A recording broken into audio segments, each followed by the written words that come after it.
السلام علیکم ورحمۃ اللہ وبرکاتہ۔ بسم اللہ والصلاۃ والسلام علی رسول اللہ، اما بعد۔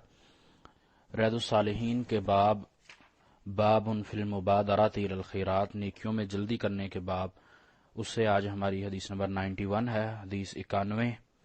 عن انس رضی اللہ عنہ ان رسول اللہ صلی اللہ علیہ وسلم، سیدنا انس رضی اللہ تعالیٰ عنہ روایت کرتے ہیں کہ رسول اللہ صلی اللہ علیہ وسلم نے اخذ سیفا یوم احد، اپنے ہاتھ میں تلوار لی احد کے دن، یعنی غزوہ احد کے دن، فقال اور کہا، من یأخذ منی ھذا، آپ علیہ الصلوۃ والسلام نے اعلان کیا کہ یہ تلوار میرے سے کون لے گا۔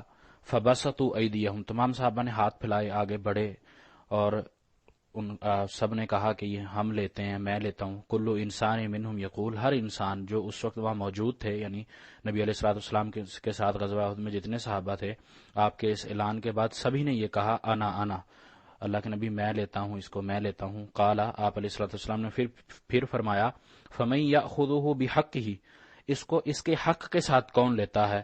فاحجم القوم، پھر قوم جو اس وقت وہاں لوگ تھے انہوں نے کچھ توقف کیا، کچھ رک گئے، ٹھہر گئے۔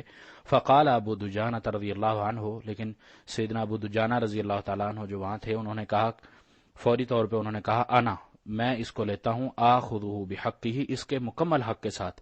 فاخذہ، تو آپ یعنی سیدنا ابو دجانہ رضی اللہ عنہ نے وہ تلوار لی، ففلق بہ حام المشرکین، تو اس تلوار سے پھر مشرکین کے سروں کو پھاڑا۔ ففلق کا معنی پھوڑ دینا یا توڑ دینا، یہ معنی میں آتا ہے۔ حام ان کے کیا اس کو سر مطلب کھوپڑیوں کو، تو اس کو کہتے ہیں کہ کھوپڑیوں کو پھاڑ دیا اس تلوار سے۔ رواہ مسلم، یہ صحیح مسلم کی روایت ہے، صحیح مسلم میں یہ حدیث ہے۔ اور اسی حدیث کے ساتھ امام صاحب آگے ذکر کرتے ہیں کہ اسم ابی دجانہ تھا، سیدنا ابو دجانہ کا جو نام تھا وہ ہے سماک بن خرشہ، ان کا سماک بن خرشہ نام تھا سین کے ساتھ۔ قولہ احجم القوم، احجم القوم کا جو مطلب کیا گیا وہ توقف، یعنی رک جانا، توقف، رک جانا، ٹھہر جانا۔ رسول اللہ صلی اللہ علیہ وسلم کی اس حدیث، ایک تو اس میں یہ چیز ہے کہ اللہ کے نبی علیہ الصلوۃ والسلام جب جنگ میں یا غزوہ میں ساتھ ہوتے تھے تو اپنے صحابہ کو تشجیع دلایا کرتے تھے، اس کے فضائل بیان کیا کرتے تھے تاکہ ان کی نیت خالص رہے۔ اور یہ اس میں کوئی دو رائے نہیں ہے کہ جہاد کے میدان میں یا جنگ کے میدان میں بندہ وہی جاتا ہے جس کا ایمان بلند ہو، اور پھر اپنی جان کو ہتھیلی پر رکھ کر اس کی نیت پر ہم شک نہیں کر سکتے۔ تو اس لیے وہ بندہ اس جگہ پر اس وقت ہی پہنچتا ہے جب اس کا ایمان بلند ہو، اس کی نیت خالص ہو۔ پھر بھی اس کے بعد بھی اللہ کے نبی علیہ الصلوۃ والسلام ان کے حوصلے بلند کرنے کے لیے، ان کو تشجیع دلانے کے لیے اس طرح کیا کرتے تھے۔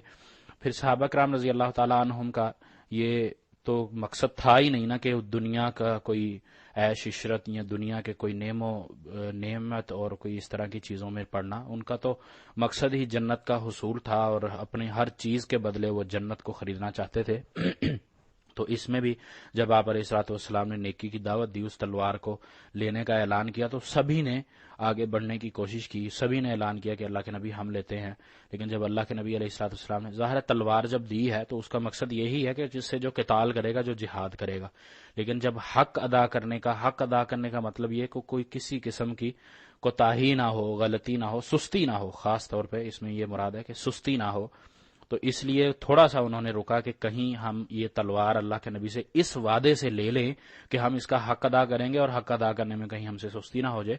اس وجہ سے انہوں نے تھوڑا سا توقف کیا، لیکن سیدنا ابو دجانہ سب پر بازی لے گئے، اور وہ اس نیکی میں سب پر بازی لینے کے بعد اپنا پلڑا بھاری کر گئے، اور اللہ کے نبی علیہ الصلوۃ والسلام سے وہ تلوار لے لی۔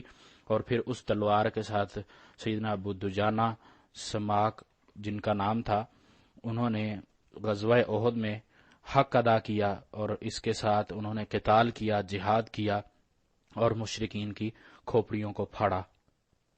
اس حدیث سے جو ہمیں باب کی نسبت سے سمجھ آتی ہے، جو ہمیں درس ملتا ہے، وہ یہ کہ نیکی کرنے کا جب بھی موقع میسر ہو ہمیں فوری طور پہ کر لینی چاہیے۔ یہ بھی نیکی ہے۔ اللہ کے نبی علیہ الصلوۃ والسلام نے جب دعوت دی اس تلوار کا حق ادا کرنے کے لیے، تو اس سے مراد یہی تھا کہ اچھے طریقے سے جہاد کیا جائے، اور فوری طور پہ صحابہ اس کی طرف لپکے، اور ایک صحابی اس کو لینے میں کامیاب ہو گئے، اور انہوں نے پھر اس کا حق ادا کیا۔ اللہ تعالیٰ سے دعا ہے کہ اللہ تعالیٰ ہمیں بھی فوری طور پر اور جلد از جلد نیکی کے کاموں میں حصہ لینے کی اور نیکی کو بجا آور لانے کی توفیق دے، اور وہ نیکی خالصتاً جس کی تعلیم رسول اللہ صلی اللہ علیہ وسلم نے دی ہو اور اللہ تعالیٰ نے اس کے اوپر احکامات نازل کیے ہوں، ہمیں اس نیکی کے کرنے کی توفیق عطا فرمائے اور ہمیں اس کا دنیا اور آخرت میں دونوں جگہوں پر نعم البدل بھی دے۔ وما توفیقی الا باللہ علیہ توکلت و الیہ انیب۔